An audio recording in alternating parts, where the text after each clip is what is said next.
Welcome to another edition of the Hidden History Happy Hour. Alex Dean, still flying solo. We look forward to having Brian back with us soon.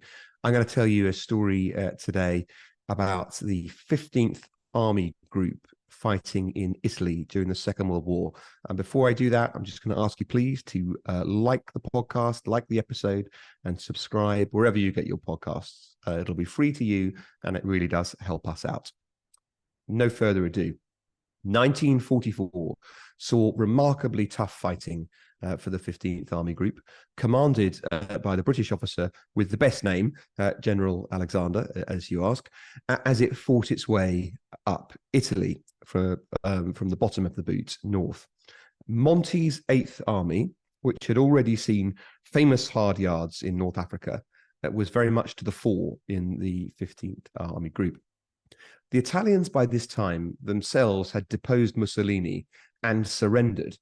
So the fight in what Winston Churchill had memorably called the soft underbelly of the Axis was against the Wehrmacht. I also footnote that American General Mark Clark said, well, this is one tough gut rather than a soft underbelly. It was very hard fighting.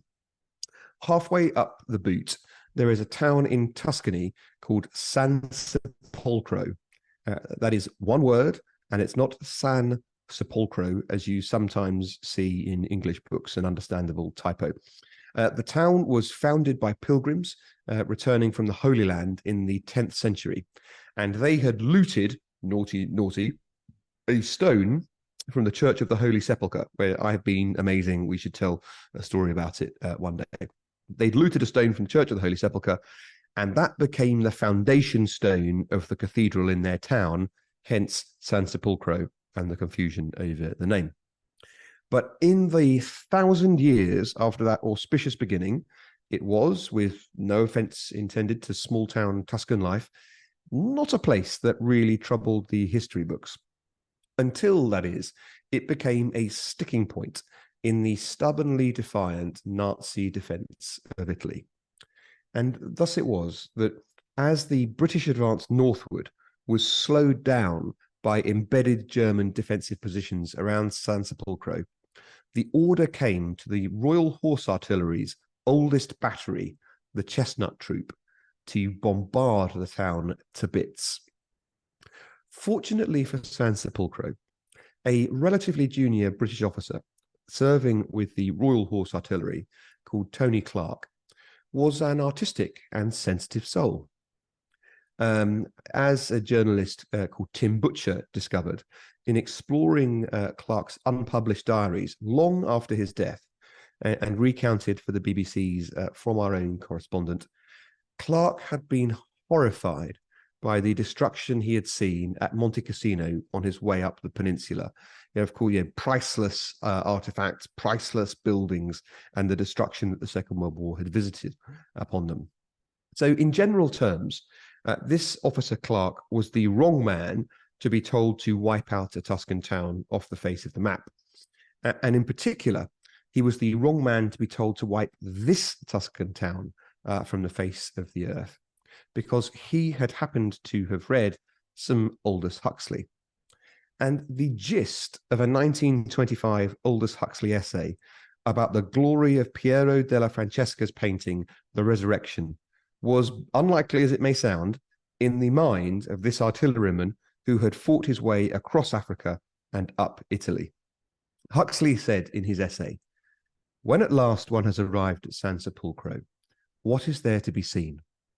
A little town surrounded by walls, set in a broad valley between hills.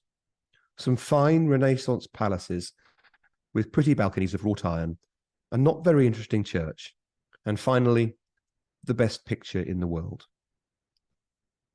Now I note, Clark had never actually seen the painting, but he ordered, nevertheless, the men of his battery to hold their fire.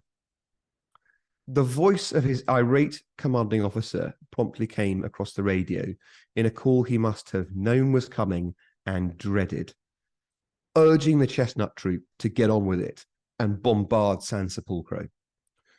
But still he stalled saying he couldn't see any German targets to hit. One never wishes to suggest an officer is a liar, but I'm going to question whether that was in fact the case. Had the advancing Allies, worth pointing out, unprotected by the artillery, suffered loss as a result of Clark's inaction, his court-martial would have been inevitable, I think. But Providence knows its emissaries, and before Clark's eyes, at that moment, as he was arguing with his officer, his commanding officer, the Wehrmacht retreated from Sansepolcro, away from them. And thanks, therefore, to Clark and his fortuitously wide-ranging reading, Sansepolcro went unbombarded, and the painting that Huxley praised is there now in its palazzo, now the Civic Museum, for you to see today. After the war, Clark went on to found South Africa's best bookshop in Cape Town, and he is commemorated in Via Clark, a street in Sansepolcro named after him by the grateful people of the town he risked everything in his career to save, for the sake of a painting he had never seen. So there you are, a story for the romantics and the art lovers amongst us. I hope you enjoyed it. I ask you please to like and subscribe wherever you get your podcasts. Signing off for the Hidden History Happy Hour for now. Looking forward to seeing you next episode. Cheers.